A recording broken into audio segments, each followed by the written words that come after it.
Shailene Goforth has spent a little bit of time in the neonatal intensive care unit in Regina as two of her kids were premature when they were born. So you're doing something to give back, Shailene. Tell us a little bit about what you're doing for families that are in a similar situation as you.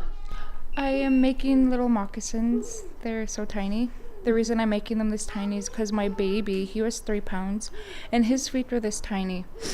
And I just thought making them would bring some kind of hope, encouragement to the moms and dads.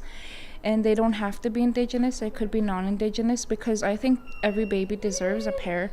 And these are so beautiful, and I made them with love, as you could see. And it takes a lot of time and effort to beat a full pair.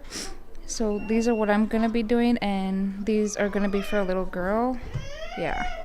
What gave you the thought to make the moccasins?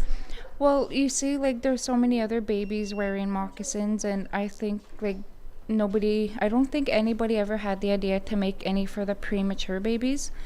When I was in the mother-baby unit with my oldest kids, babies had moccasins, like, and when I was in the NICU, I never seen no baby wear a pair. And I wish then when my babies were in there that they had a pair and I didn't know who to ask or whatever. So I just taught myself how to bead and make moccasins on my own. So yeah, I think every baby deserves a pair.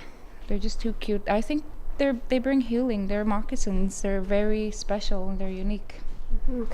Tell me a little bit about your time in the NICU. After I gave birth to him, I couldn't see him or hold him for a good 12 hours. I had to go to the recovery room and they rushed him out of there, and I just started crying and I kept asking, is my baby okay? And they wouldn't answer me right away. So his dad come and he said, baby's fine, they're working on him right now. And I said, is it bad? They're like, no, he's just so tiny. And I was just praying, thanking God he's here and that he's okay. So about 12 hours later, I got wheeled into the neonatal unit and I met him, but I didn't get to touch him. I didn't get to hold him for a good week. Finally, when that time came, I just cried and I held him. Like, he was just so tiny. He was only 3 pounds, but that was so overwhelming for me.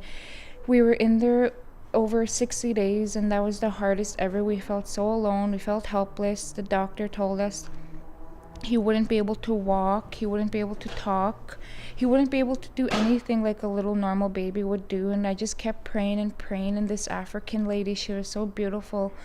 She had a strong faith in Jesus, and she's like, can I pray with you? And I did not know her. She didn't know my situation. I just thought she was an angel, because she comes and she grabbed my hand and she started praying for my baby. She's like, I know you're hurt. She says, I know your baby's gonna be fine. And I just looked at her and she gave me a big hug. And then the next day, the doctor said the bleeding in my baby's brain is going away. What would you tell other parents that are maybe going through something very similar? What would you like to share with them? I just want the moms and dads to know that I'm praying for them. I'm thinking of them. Their babies are loved. They're perfect. They're special, and they're not alone. I want them to have moccasins, just to know that their babies are thought of and that somebody took the time to do this for their babies.